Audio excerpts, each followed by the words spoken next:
Good morning, sir. Good morning.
Good morning, sir.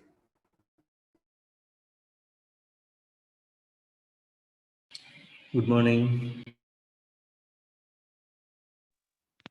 Good morning, sir. Good morning.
So, good morning, everybody.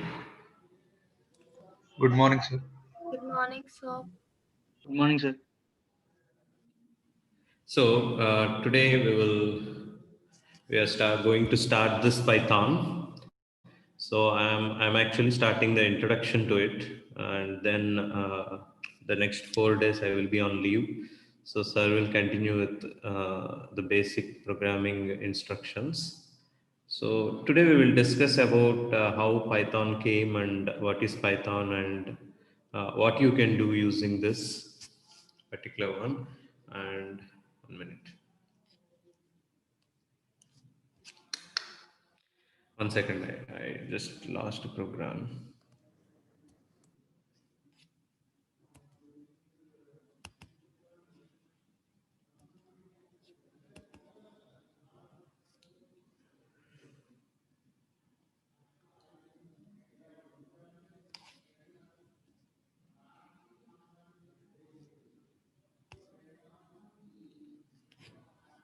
Okay.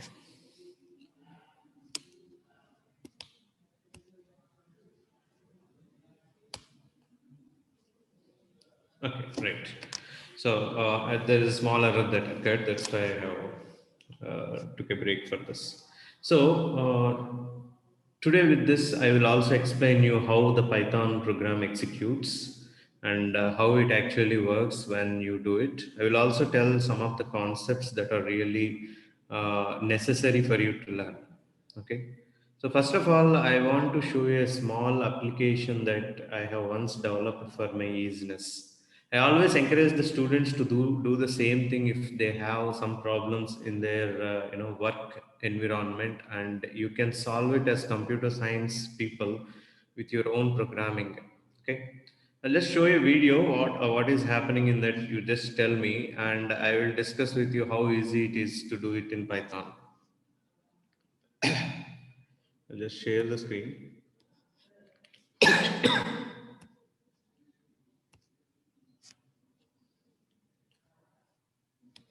So are you able to view the screen? Something that looks Geetam? Yes, sir. Yes, sir. So now I will just run it. See what's happening exactly.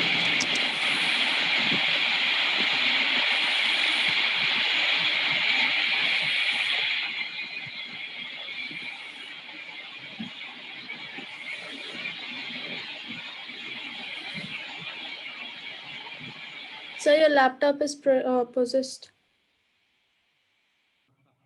So what's happening there? What did you observe there actually? Automatically marks are submitting to the Sir, it is total entering numbers. marks automatically, sir. Yes, yes. So actually, you could hear a small sound beside, like some, Goraka sound under in this Namiku. Yes, sir. Yes, Yeah. sir. So people are all sleeping in my home. Actually, that's actually this video was taken at night 2 o'clock, I think. So I was working on this particular one. I don't know whether I have told you this one or not. One day I was just entering my mid marks. I took around 1 hour or something to enter all the marks for 2 sections. I was just frustrated about that. So I was entering one mid marks, that is mid 2 marks, and a lot of mistakes were there. I have to take the help of my wife and do it because see, going to the Excel sheet, looking at the marks and entering here, it took a lot of time for me and with a lot of erroneous stages. So I thought that okay, for mid three, I don't want to take any other help. I will take my own brain's help. So I started coding at night 11 o'clock. So I got a mail that I need to enter mid marks 3 by tomorrow. So I started coding at 11 o'clock, and I think I finished at 2:30. Until I finished, I did not sleep actually. After I got it, I took a video and shared with a lot of people at night 2:30 or something, and then I slept at 3 o'clock or something. So I generally ask the people to do the same thing. If you don't get, you don't sleep until you get it. Or otherwise, sometimes you might sleep and probably if you wake up at 6 o'clock or something. So sometimes I solve the problems like that. At 2:30 I sleep, and all the while I was sleeping, I got a lot of dreams of many solutions. And at 6 o'clock, after I get up with fresh mind, I can solve it within half an hour. I have observed a lot of things like that. So if you make your brain determined, it will do it definitely. So my wife asked me, why did you spend 3 hours to just write the marks for mid for programming? Then I told her that one thing. It's actually a lifetime, you know. Whenever I want to enter the mid marks, I just go and just modify a little bit of code. That means only the inputs, and I just do it. So the inputs are something like the Excel sheets and every other thing, the buttons and everything. Just I modify that. That's all. So I think there is no, it actually took 10 seconds to note all these things, but manually I took 1 hour to note all the mid marks. So what I did is a small thing called web scraping.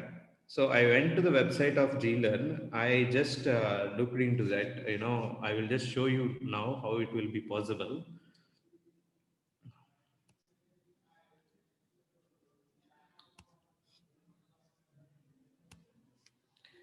Okay.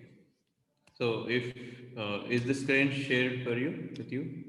Yes, sir. Yes, sir. Yes, sir. Now, if you go to GLearn,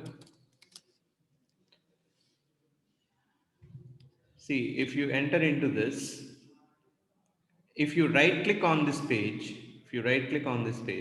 you will see something like Insight. Because I am using Telugu browser, I will get Parivekshinchu. In the sense you are going into Insight. Okay. If you click on this, inspect is a word that is used in English.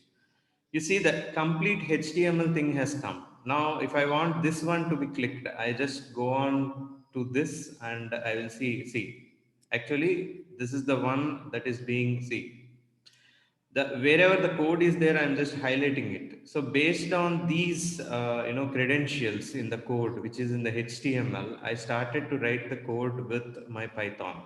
So if I write Python code, I'm just using this in this page, I'm accessing this GLearn and I'm just clicking it. So it's all automated. Okay. I'm not even clicking it. So I had a problem I faced, like, you know, if you want to go into GLearn, there is no other option that you need to go through login only. So what I simply did is I have started scrapping it from the login itself. So see here, you can see what are the things that are there for login. If you expand the form and you can see here, you see each one, if I am going through the mouse on the page, it is being highlighted. You see the blue color. See, this is the component that for this one, and it is called container. So based on this, I identified what is the text field for this and what is the other text field. So I have written a code, I have given my username and password so that the entire thing has been automated. It keeps the complete details in the text field and it logs in on itself. It clicks without a mouse. So we had the code to click also. And these all functions I can find in a library called Selenium. And I have also got a suggestion from somebody else when I have shared this video that there is another new library. I will share it with you if you are interested later. So after this, I found a lot of problem, you know, after I went into this login and went to GLearn, now I had got a problem that this also I used to click very easily. Okay. And I had a problem with this. This is where I spent around, 1.5 hour time. That's the waste of time for me, because to click it, actually it's an image. So I have spent a lot of time to, I have done a lot of experiments continuously. 4 or 5 times is not enough here. Right? I think I have run the same program 20 to 30 times for this particular click. And at 31st time, I think I got this click. And after it clicked, and the remaining all is easy for me to do because I just selected its mid 3 and I started to enter the mid 3 marks and all. So I think this is all what your determination will really help you. So I will just show the code, a simple code that I have done. It looks very simple, but this is the code that I have done. So this is all part of Selenium. I have kept my username, password, everything, and see how I am clicking this. So send keys, and there is a function called click. Not visible. You are not sharing. Sir, you didn't share. Sir, I have a small doubt, sir. Sir, you stop sharing the screen. Alert from Will share it. your disk is almost full. Okay. Sir, I have a doubt, sir. Yes, tell me. Sir, that automated thing you have created it using Python, no, sir? Yes, yes. Sir, but web pages deal with HTML, no, sir. How can we Yes, add web both? pages deal with HTML. So using Selenium, what we are doing is we are actually accessing the HTML's code in the web page by giving that address. You see, I'm not going up because my username and password will be there. I'm just going to this particular one. On top, I'm giving this thing. See, this one. So I'm giving the address of that particular website, and I'm just giving this particular HTML page. And in that HTML page, see, I'm clearly giving what is the thing that you need to do. See, this is where I'm adding the marks. So this is the name for the text field in which you see that marks are being added. Have you seen their automatic marks addition? So this is where I'm adding. So each field will have a particular name and tag to that. So every text field for entering mid marks have common name this one, but each one is changing with something called 1, 2, 3, 4. That's why I'm concatenating it. So you can read it like content placeholder 1, grid view 3, LB marks underscore 1, next underscore 2, next underscore 3. See, I am keeping the marks into each text field with changing the name. Okay, so this is a simple code. What I have done is simple that I took Excel sheet. I already had all the marks entered there based on their performance in the laboratories and all. Then what I did is first I have took all the marks from the Excel sheet and I have transferred it into a list. We have something called array and a list. I think sir has explained to you a single dimensional array and 2D arrays, right? So I took the Excel sheet, which is in the form of this. I took each thing into a list. So we have a list like this. A complete family, a set of family is a subarray like this. I have taken as a list. It looks like 2D array. Okay. So after keeping it as a list, now what I have done is I have used this website. I have logged in, and each button is being clicked, and when you go to the final mid marks page, I just try to enter each marks into this based on the field in which I entered. So this actually takes a lot of effort in writing in C program or C++ and in Java also. But in Python it took me very easy, and I think there is nothing much to spend there. So a lot of libraries are available. So Python has already a name like it is something called I forget the name. I'll just go through this 1 minute.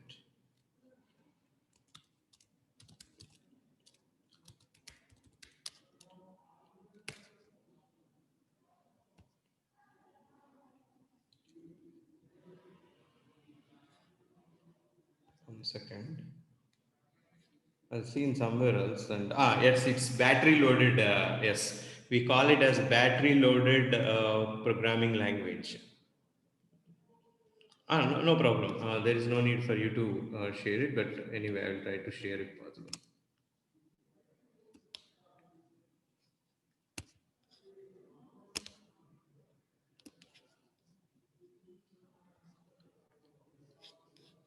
Yeah, I will share it now.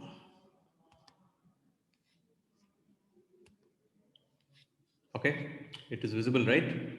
So this is what I have done. So from Excel sheet, I have took it as a list. So each family of this will be kept as a sub list. So this looks like a 2D array. And in the web page, I jumped from each page to page. And when I come to the mid marks one, based on the fields, I have just put the sub lists here. So the marks will be placed there. So, the Python is already called something like battery loaded. See, have you seen that when you buy some electronic goods, people will say that my good is coming with some battery. Okay, so it's very helpful. Don't need to buy any battery or make your own battery. The batteries are being supplied along with the electronic device. So that is what actually happening here. So Python has a lot of packages that are really helpful when compared to C and C++ for many scenarios. C++ has it, but most probably C++ is used for research. So you find a lot of libraries in research. But Python is becoming an all-rounder nowadays, because you have a lot of applications, whatnot. You can prepare anything, including the games. So I have students who have prepared in my object-oriented software engineering the Mario game. They recreated the Mario game using Python in a small object-oriented programming lab. Okay, as a mini project. Actually, 2-3 scenarios they have developed it. So you can also develop games. You can write this web scraping. తర్వాత you can use it for data sciences, for interpretations and everything. You can use it for IoT. I have used IoT, Raspberry Pi one day in a small workshop. I have developed using a Python code, using sensors. I have developed small code for small applications for IoT. Actually, the heat detection, the sensors that opens the door, and so on. So nowadays Python is becoming very famous. Actually, its journey started in 1980 itself. I think I was also not born. In 1980, the man named, I will just show you here, Van Rossum. Okay, Van Rossum. So this person, Rossum, is working in a company in which they were developing ABC programming. Why they call ABC programming is because this programming is not for systems development. It is actually used for teaching code, like your Scratch programming. So I think Scratch is very low level. Earlier, people used to teach ABC for engineering graduates, not engineering graduates, the engineering freshers, where they try to learn how the program can be very easy and how to get an interest. Actually, Scratch is developed for schools. I don't know why in engineering it is made compulsory, because most of the schools in Western countries will finish up with Scratch during their 10th grade itself, and they come up with solutions in the engineering. So Scratch will be something like a what we say, an introduction to programming, how actually a computer works and all. So we have ABC programming in which Rossum is working, and this was very simple programming language. I think most of that is influenced to the Python language also. So this is the code for ABC programming. You see, it all looks like an English language programming, where there are no symbols, there are no logical symbols like you see in C, C++ and all. Even in Java also we have that symbols, but here it is completely written in using, it looks like a pseudocode, right? So this programming actually looks like a pseudocode, if you can observe that. So for line in document, for word in split line and all. So that's why we are insisting a lot, because if you write a pseudocode and if you draw a Raptor flowchart, I think Python will be very easy for you. By the time you will get a lot of logical knowledge about a problem, you already found out a solution, and writing program is now very easy for you. See, in C programming, we have a lot of things that we do. Like, when you write a program, you start with the main, and you start like this. It has many things to say. I need to say int a is equal to 6, put a semicolon, int b is equal to 7, put a semicolon, and I will say int c is equal to a plus b, put a semicolon, and I will write printf percentage d and c. See, this is what happening in C programming. Now this same program in Python, now we will see. So main is always called a function and a global function. It is a global frame actually. So they removed main simply. In Python, we can also write main, but it's not compulsory. They simply gave like it, a is equal to 6, b is equal to 7, c is equal to a plus b, and simply write print c. That's all. This is the program in Python. See how simple it is. There are no bracket opening and close. There are no braces opening and closing. There is no semicolon. See what are the things are removed. I will just highlight it. Int has been removed. This has been removed. The semicolon and printf has been removed. This percentage d has been removed, and this semicolon has been removed. See, this all are unnecessary because earlier we have a very primitive programming. Now I think people wants everything easy, right? You want your engineering degrees easily attained without any work. People think that easiness is very great here.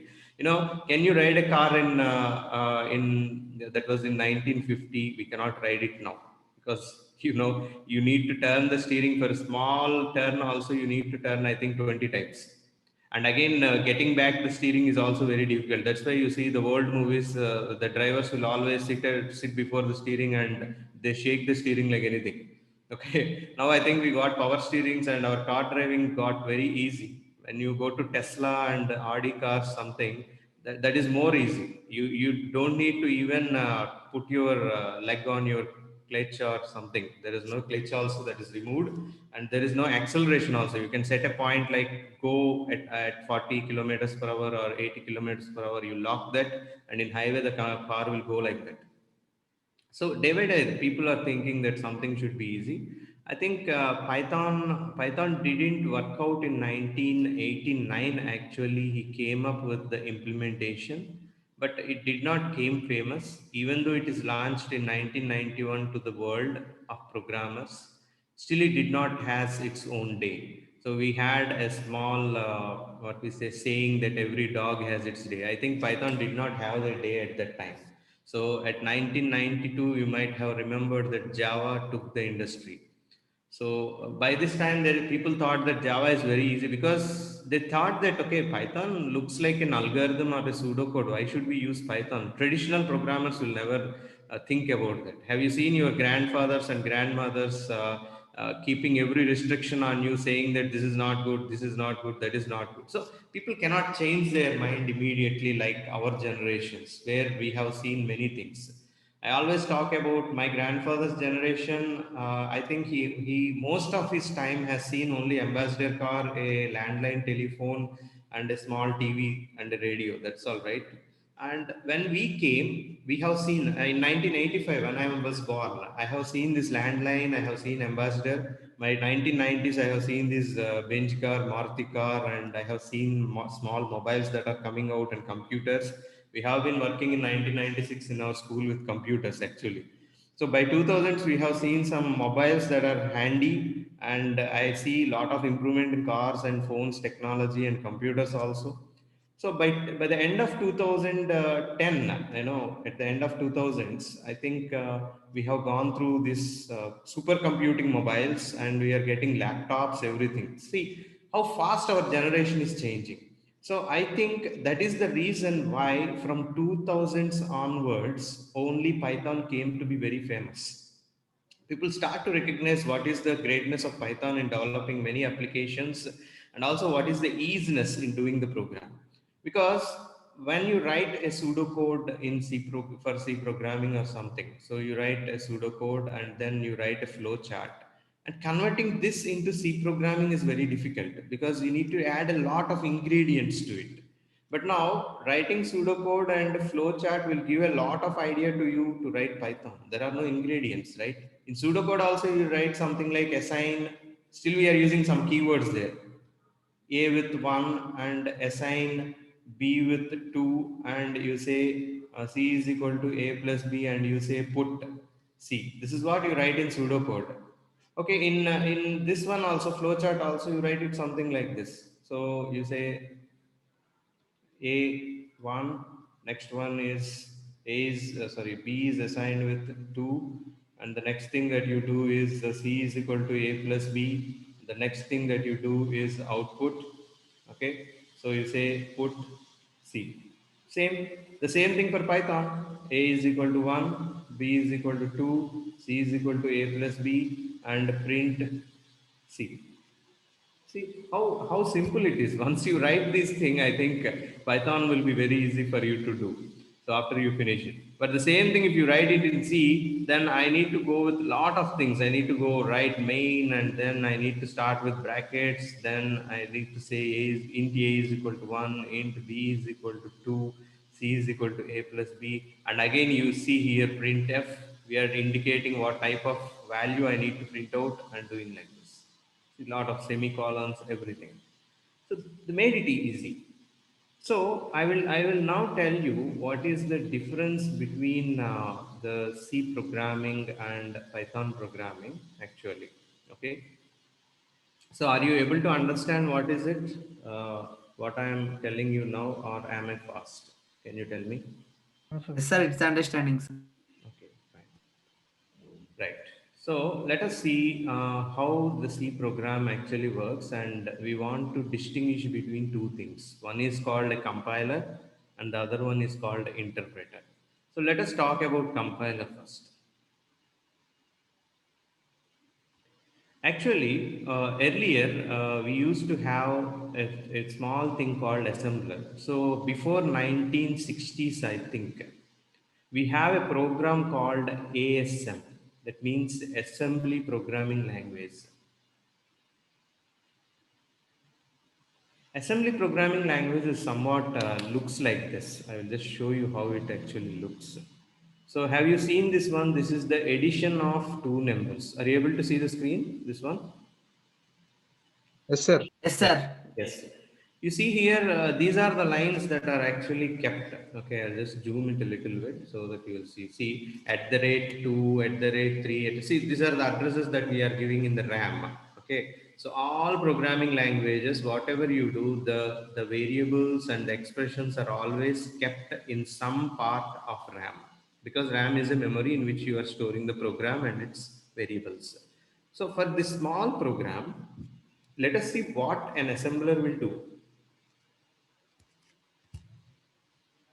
It is discarding all the comment section, and see how it is coming. See, each line is converted it into binary. Binary in the sense it's the machine code, it's the machine language. So for this, I have developed a small code actually. I have developed my own assembler in Python. Okay, so I will just show you that one. Just drag it here. Okay. So this is the assembler code that I have developed. So in this, I have clearly given what are the instructions that are there using the elements that are available in Python. So what I do is, in this program, you can clearly see the comment that I am reading all the instructions that are valid, and they are called parsing. Parsing in the sense, you are reading each line and you are determining whether it's an instruction or it is a comment. You discard all the comment sections. So I want to tell you what is a comment. Comment is this one, which I written in hash. This is not in the programming. This is not part of programming. This is actually telling what this program will do. So like how you add some tags, right? Sometimes you say, what is the name of this food? So tag cannot be eaten. Like when you go to hotels, you see that in a buffets, the tags will be there along with the food, right? Tag is like a comment there. So if you go to buffet and say, this is a chicken curry, so I need to eat along with chicken curry, you don't eat the tag also, right? You don't eat that board also, which is indicating that this is a chicken curry. So the same thing happens here. This is a food item which you are running now for your compiler or interpreter or assembler. And this says what it is exactly doing for your own purpose. So later on, you don't understand what you have done after 1 week. So you will read this comment and say, okay, I have done it for this. So this code, I am reading the entire assembly code from that file which I have given. And slowly I am converting it into, with all this code, I am converting it into binary code, which is understandable by the machine. So when you convert it into zeros and ones, then only the machine will understand. For this, you have a lot of codes to do. You see, each line is having a separate binary code. This binary code is generated based on some rules. I think I will give it as a mini project to all of you, most of you, because you find it very interesting and you feel very confident if you develop your own assembler. So assembler works similar to your compiler. You can also design your own compiler by this. Okay. The only thing that you do is to make a computer understand what it has to do. So this is a program. The left side source is what we understand. It's a simple assembly code. It's a very primitive code.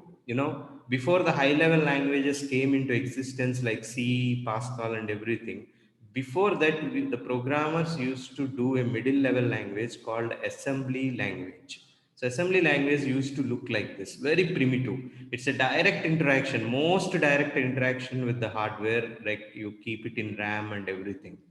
So as part of one course, I have done this entire project for myself. That is, I used to tell you that NAND to Tetris subject, right? In Coursera, you will find it. So as part of that, I have developed my own assembler, and how it works, I am just showing you now. So for each line, if you say D plus A, what is the code that you need to write? Maybe 1000 like that. So based on the instruction, I parse everything, and based on the rules that are provided to me, I keep that. Let us see how I am doing it. Go to the dictionary, which is found in Python.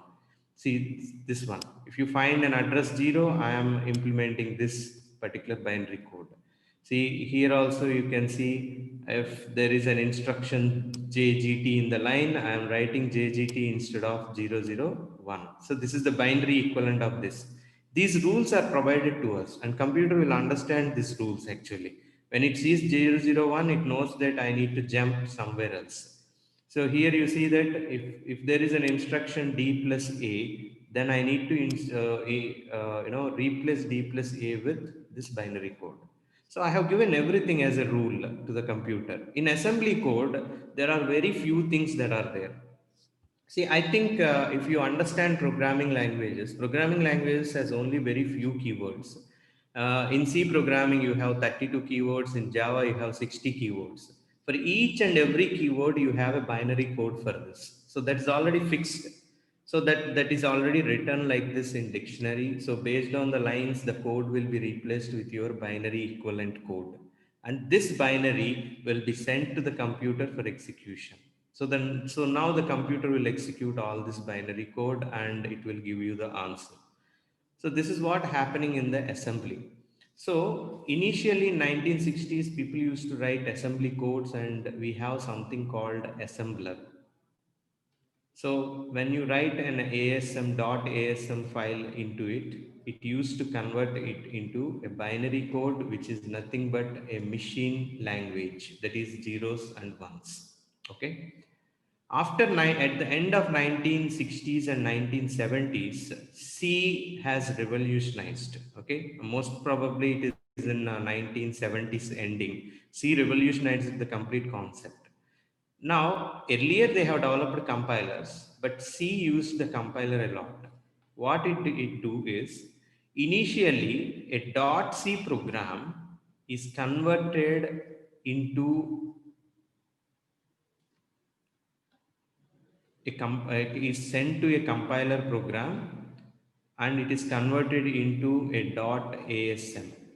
So when I was used to tell the C programming, I used to show them clearly how the compilation is compiled to ASM and how ASM is compiled to binary code. If you are interested, later on I can show you for C programming. But our context is not C. I'm not going in deep into that. So .c file is compiled into .asm. This .asm is sent to assembly code. It is then converted into binary code. This is the process that is going on actually. In the later versions, what they have done is they entirely removed that ASM, and .c, that means the C programming, is directly compiled into binary code. So binary code, in the sense, I already told you, machine level language. So it is being executed by CPU. It is being executed directly by CPU, because CPU can only understand binary language. This is what a compiler means.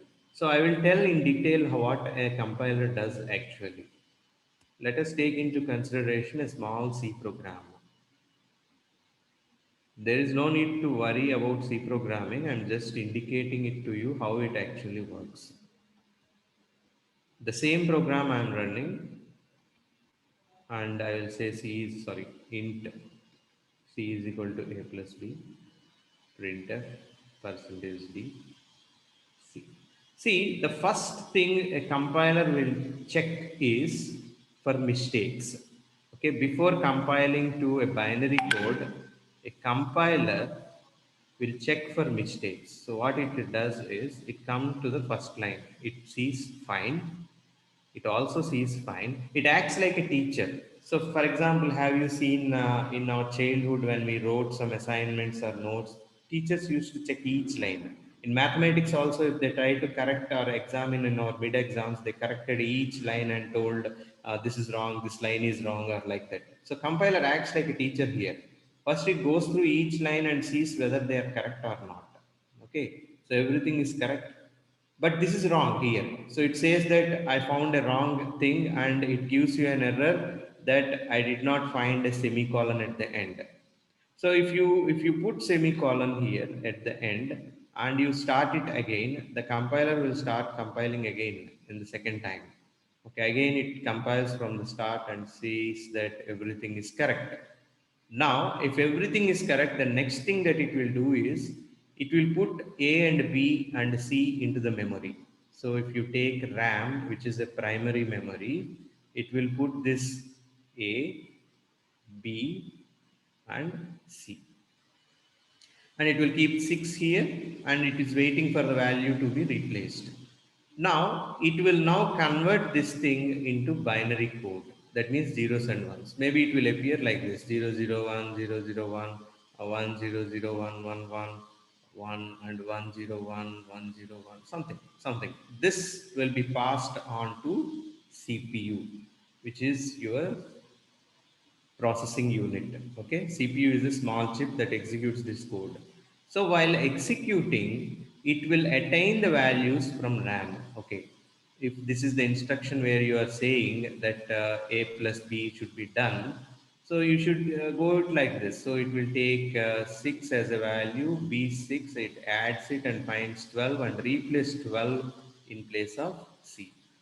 So finally you got it, and you are saying printf. So whatever that is there in 12 is now displayed onto your screen, onto your monitor. Okay.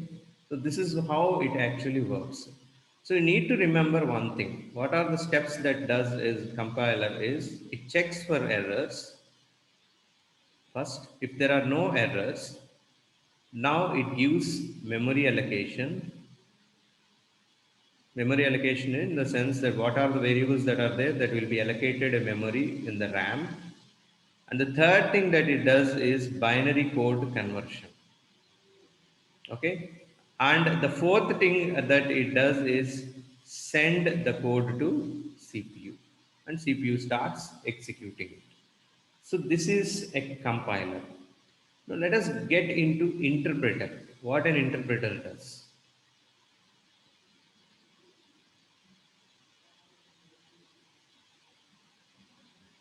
What an interpreter does is, for example, you're writing each lines of code. Let us write in Python, let us say. So A is equal to 6, B is equal to 7, C is equal to A plus B, and you're writing print C.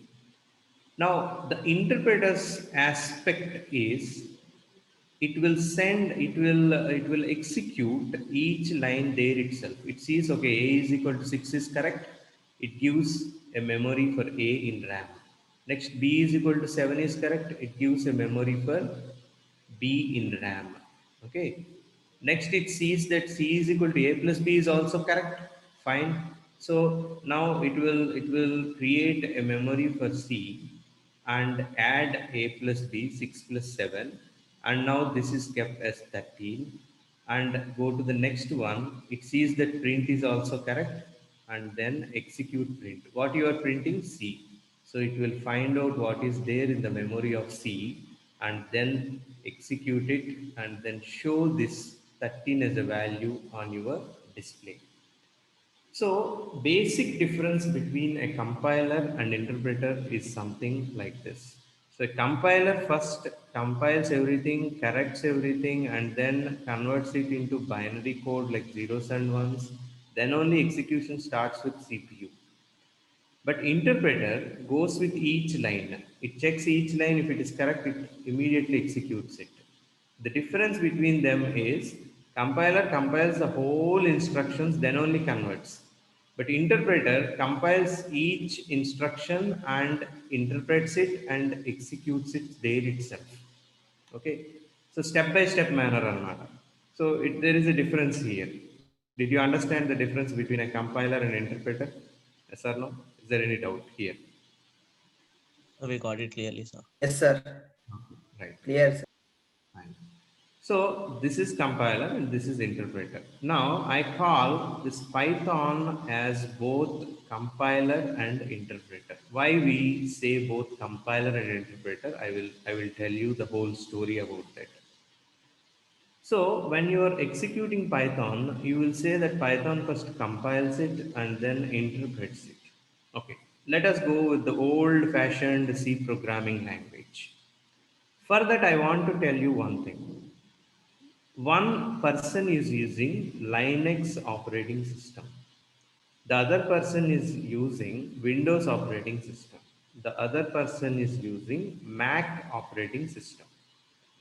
Now, when you download a C compiler, for example, GCC compiler for C programming, the GCC for Linux is different from GCC for Windows, and it is different from GCC for Mac. Remember, the Linux architecture is different from Windows and it is different from Mac. So the architecture in the sense that how your operating system is designed based on the categories of memory. You know, have you observed? I don't think that you will observe it in the first year. The memory storage for Windows is different from Mac and Linux. Mac and Linux have been inspired by an operating system called Unix, and they have a root folder in that. And from this, your folders and your files will be stored. But not with Windows, it is called NTFS file storage. You have drives, C drive, D drive, E drive, which is not existing in Mac and Linux. So like this, there is a lot of difference with the architecture among them. So what happens is, if you write a program, I used to tell people with, if you have learned C or C++, there is a small thing I used to say them as example, like I++ and ++I.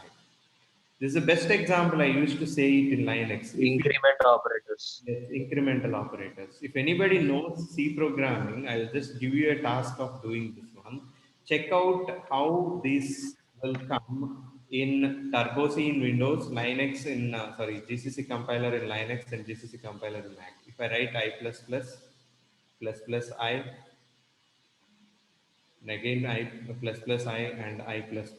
If this is the one, if you are trying to execute, it will give different values for each operating system. They're all not same. The reason is, if you write a program for Linux GCC compiler, this compiler can only execute your .c program. If you write a program for Mac's GCC compiler, this program will be only executed by the Mac GCC compiler. For coming to Linux, you need to change a little bit. That is why the C programming is called not platform independent. What do you mean by platform? The platform in the sense the operating system and the architectural design that you are executing your program upon. So C program is purely dependent on the architecture in which you are running. For example, the C program for the Mac is different. That means the C compiler, which is designed for the Mac, is different from the C compiler designed for Linux. So with this, there is no portability. For example, your friend has written a program in Mac Macintosh. He cannot directly run the program without changing even minor modifications directly in your Linux system. So C has a lot of disadvantage for this. Python and Java eliminated this disadvantage with a few architectural changes for their compilers. You know what happens? When you are executing this, A is equal to 6, this is a Python program I am writing, B is equal to 7, C is equal to A plus B, and you are writing print C. Now what happens is, now the Python compiler will come into the picture. What it does is that it will convert these lines. It will check for errors, like as if the compiler does. It doesn't give a memory, but it only does something like, after checking for errors, it will convert into something called bytecode. Bytecode. Bytecode is not binary code. Binary code is different from bytecode. Binary code can be executed by CPU, but not bytecode. Okay, bytecode cannot be executed directly by CPU. Binary code lies as zeros and ones. So I will just tell you as an example how it looks like. So binary code might look like this, as I told you, 001, 001, 01, 100, something. It looks like this. Each instruction will look like this. But how bytecode will look? The bytecode looks like this: 01, A2, AB, EF, E6, E7, something like this. So a common eye cannot view this one, but we can view some different symbols that I will show you now, how it actually works. Okay. Now I will try to see. I have tried to compile this one. So this is my add program. Okay. Demo add. I will just show you what I have written. So A is equal to 6, B is equal to 7, A is equal to A plus B, C is equal to A plus B, and print C. Now let us compile this into a bytecode. So compilation has done for that. Now after compilation, the bytecode has a dot extension, this one. So I will say vi demo add dot pyc. Okay, pyc is an extension given for the bytecode. So you see, what are the symbols that you see, that you cannot understand this particular language. This is entirely binary coded, okay? Not binary coded, byte coded. So inside there might be something different, but here you are seeing something different because they don't want to reveal what is the byte code. If you know what is a byte code, you simply copy the byte code and execute somewhere else. It's entirely secured. So in between, you have a conversion for byte code like this. So bytecode will look like this one, which is not executed directly by the CPU. And now, after the Python compiler finishes the corrections and conversions into the bytecode, now comes the Python interpreter. What the Python interpreter will do is, it take each line and execute it into the computer. This Python interpreter is called Python virtual machine. Why we say Python virtual machine? Let us see. For example, you take CPU into consideration. The lower layer is CPU. Okay, CPU. CPU is executing the program. In C, what you do is you have a .c program. .c program. You are just using a compiler to convert it into a binary code. That means machine level language. This is executed directly by the CPU. And you remember, this compiler is specifically converting the program into binary code which is understandable by the CPU you are running. So now I think you hear that Macintosh has launched this MacBooks and Mac M1 chip, right? And some computers use Intel processing unit. This is M1 processing unit, and somebody will use the AMD processing unit, something, right? So these are all different things that understands different languages. You cannot talk Telugu with an Orient, right? So I keep translator for everything. So I recruit. For example, I want to talk with many people. What I do is I simply have a translator for Orient. So he translates whatever I speak in Telugu, he translates to Orient. I recruit somebody who translates to Hindi. Okay, I recruit somebody who translates to English. But now what happens, this is what C programming is. That's why I'm saying this is a GCC compiler for Linux, this is a GCC compiler for Mac, and this is a GCC compiler for, Windows. Okay, so each compiler understands only how to convert to the architecture in which it is running. That means the CPU. How to make the CPU understand what the person has written. This is our high level language. This is our .c program. Now, what does Python do is a simple thing. The underlying thing is CPU anyway, right? On top of CPU, we create a virtual CPU. This is called Python virtual machine. So CPU doesn't run directly. CPU is a hardware device. On top of that, we are creating a simulating CPU. See, if you are running a train in your video game, the train is not original train, right? That original train is different from the simulated train. So CPU only understands how to execute this PVM. That means the Python virtual machine. Python virtual machine is specifically designed for the different CPUs. So your PVM for Mac is different with the PVM from Windows and the PVM for Linux. This is the difference that you find. But your program .py file will be universal. So this .py file is converted into universal bytecode, which is understandable by all PVMs of different architectures. So there is no need for you to change anything. It is understandable by all PVMs. Okay. After these PVMs understand, this PVM is itself an interpreter. It takes the help of the CPU and executes it. That is the difference. So in C, the program should itself be modified for every compiler that is for different CPUs. Okay, same program cannot work in all the compilers. But in Python, you can write a universal program which is converted into universal bytecode, which is understandable by different PVMs working for different CPUs. So CPU has no burden of executing the code. CPU only executes PVM as a simulator. Okay. PVM acts as a simulating CPU and it executes your code. I hope you understand what is the difference between C and Python execution. Have you understood?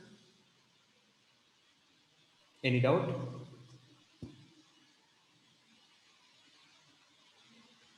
Hello? No doubt, sir. No doubt, sir. No Understood, doubt, sir. sir. So No one doubt, sir. to understand is that Python is portable. C is not portable because Python has universal program which is converted into universal bytecode which is run by PVM which is running on CPU. So whatever PVM they design, the PVMs are different for different CPUs, but your program will be the same because every PVM will understand your bytecode universally. So there is no need for you to change Python for each system. But for C language, it is different. It is differently written for C. The .c file is converted for Linux. It is understandable by the computer, which converts it into binary code. This binary code is directly executed by the CPU. So CPU has the direct burden of executing your code. So to make CPU understand what you write, you need to write specifically for Linux. And then you need to write specifically for Windows, and you need to write specifically for Mac.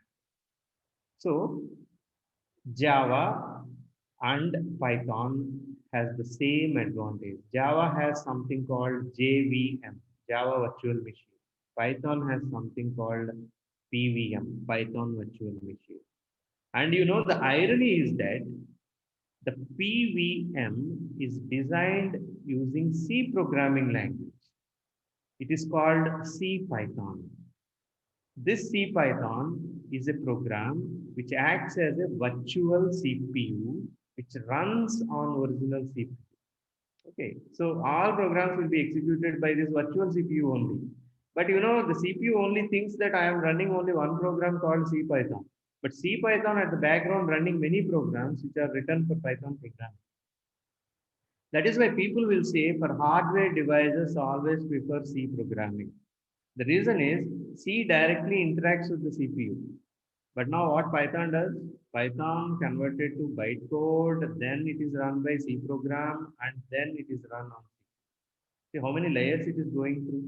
If you develop a small software in Python for a flight which is flying in the air, and it is taking a lot of time for a real-time system, I think every moment we will keep our heart in our hand and travel in the flight. So most embedded systems, that means the real-time systems, the softwares that are developed for flights, the software that are developed for It's rockets 12 o'clock. are being used for C programming language. So C programming language is you only a preferred programming language, C or C++ both, for direct hardware interaction. So this is all about the introduction for Python. We will also continue. Maybe next class or will directly enter into programming. And if you have any doubt, you can contact me. I will just keep some time and explain to you what is. Okay. Thank you, everybody. Bye bye. Thank you, sir. Sir, Thank you, sir. Yeah. sir, Yeah. Tell me. PVM is different for different CPUs, sir, or it will be same, sir? No, PVM is different for different CPUs.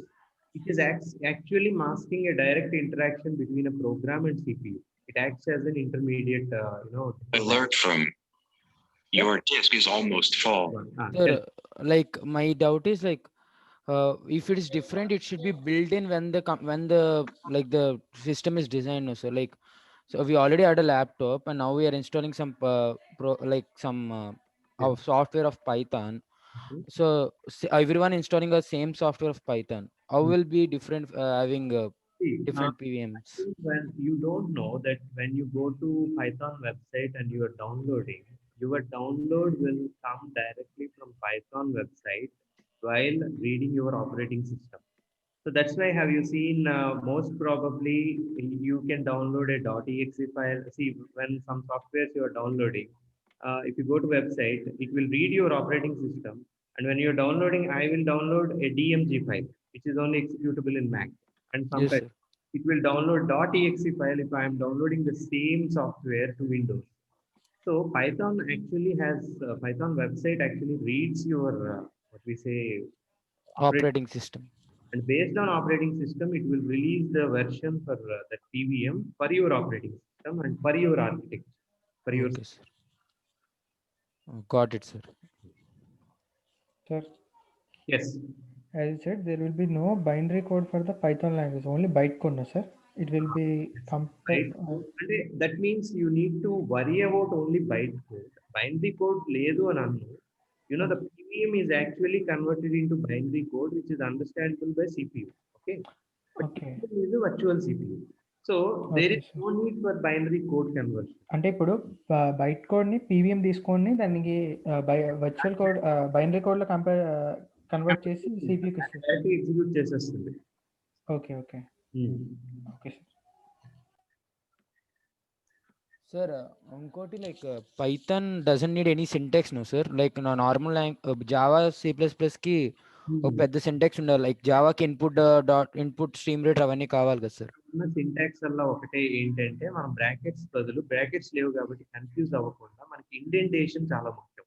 Indentation అంటే మనం చూడండి paragraphs రాసేటప్పుడు ఒక space వదిలి start చేస్తాం పారా అని అట్లా అంటాం చూసారా, that indentation very important in Python. That's the only thing that we prefer. Okay, sir.